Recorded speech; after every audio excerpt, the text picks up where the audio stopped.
శ్రీమాత్రే నమః. అందరూ ఏం చేస్తున్నారండి? అందరు పూజలు అయ్యాయా? చక్కగా నేను చెప్పినవి చదువుకున్నారా? లేకపోతే సాయంత్రమైనా చదువుకోండి. పొద్దున్న బిజీగా ఉంటే దీపం పెట్టుకుని పూజ చేసేసుకుని తర్వాతైనా చదువుకోవచ్చు స్థిమితంగా కూర్చుని. తర్వాత ఈరోజు నేను ఒక ముఖ్యమైన విషయం చెప్తానన్నాను కదా! ఏం లేదండి. మొన్న బెంగుళూరులో ఇన్సిడెంట్ జరిగింది కదా! మ్యాచ్ విజయోత్సవంలో ర్యాలీ కింద అందరూ జనాలు వెళ్ళి చాలామంది చనిపోవడం, చిన్నపిల్లలు కూడా ఉండడం, చాలామంది గాయపడడం జరిగింది. ప్రతి విషయం ఎక్కడ తొక్కిసలాట జరిగినా, ఏది జరిగినా ప్రభుత్వ వైఫల్యం అంటున్నారు. అంటే నేను ప్రభుత్వాన్ని వెనకేసుకొస్తున్నానని చెప్పడం కాదండి. వాళ్ళు కూడా ఎంతమంది పోలీసులుంటారు, ఎంతమంది కట్టడి చేసి వాళ్ళుంటారు.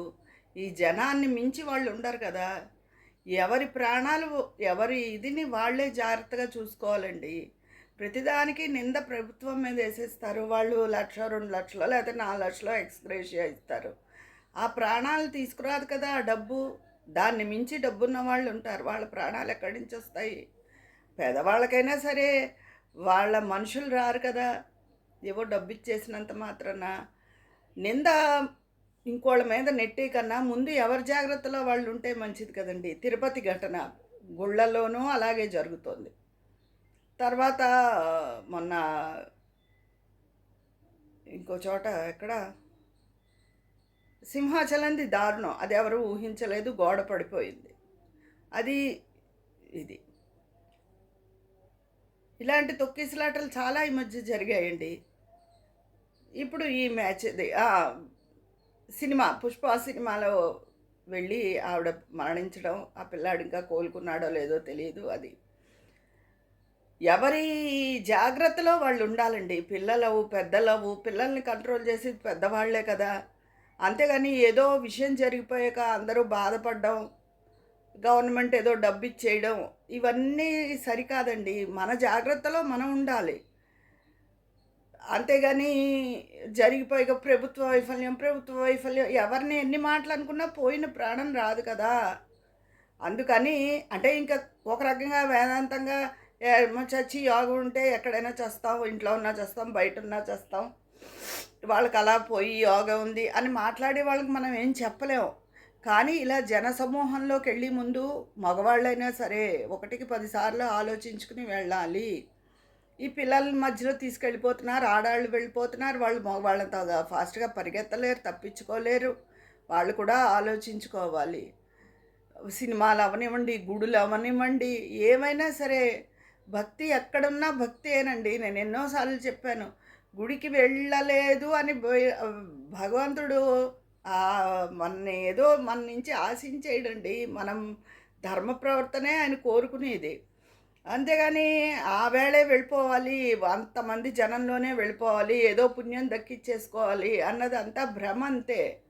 సత్ప్రవర్తనే మనకు అన్ని పుణ్యాలని కలగజేస్తుంది. గుడికి వెళ్ళండి.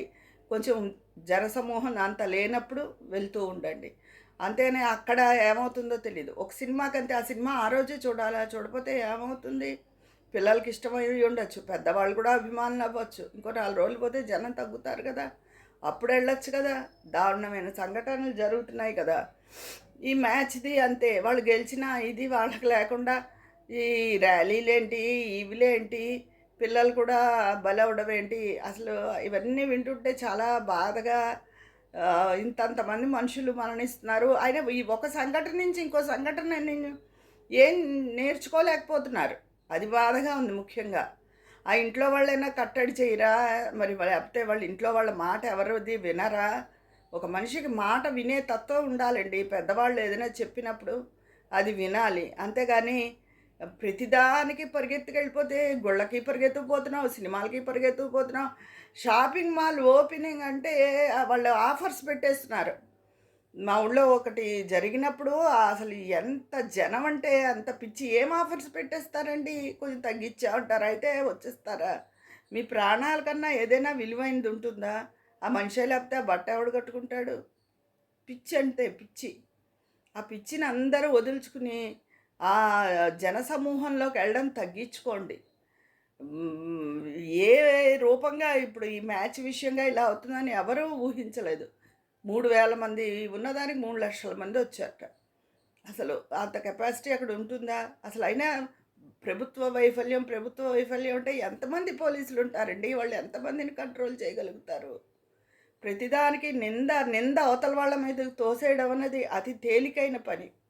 నేనేదో ఏ ప్రభుత్వాన్ని వెనకేసుకొచ్చి రావట్లేదు. ఎవరి ప్రాణం వాళ్ళకి ముఖ్యం గాబట్టి, ఎవరి జాగ్రత్త నేను ఈ చెప్పిన ఈ సంఘటన మీ అందరికీ కూడా బాధ కలిగిస్తుందనే అనుకుంటున్నాను.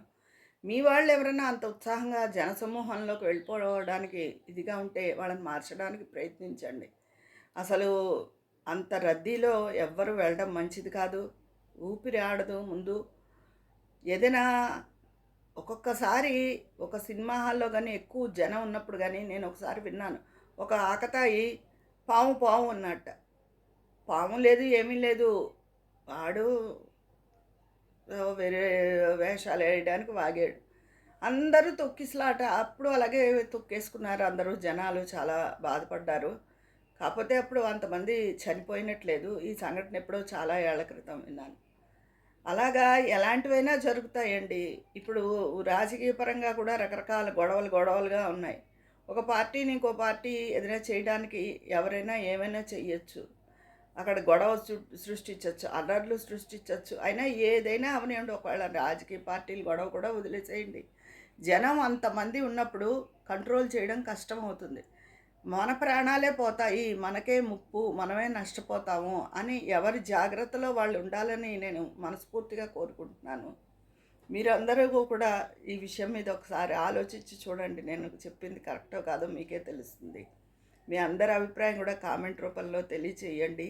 నింద ఒకళ్ళ మీద వేసి బదులు ప్రభుత్వం మన జాగ్రత్తలో మనం ఉండాలి. ఇది నేను చెప్పేది. ఒక సినిమా అవ్వు, గుడి అవ్వు, లేదా ఇంకోటవ్వు దేనికైనా సరే ఎక్కువ జన సమూహంలోకి వెళ్ళొద్దు. ఇదే నేను కోరుకునేదండి. అందరూ సుఖంగా ఉండాలి. ఆ కుర్రాళ్ళు వాళ్ళు పోయి ఆ తల్లిదండ్రులు ఎంత కడుపు శోకం ఎలా తీరుతుంది అసలు?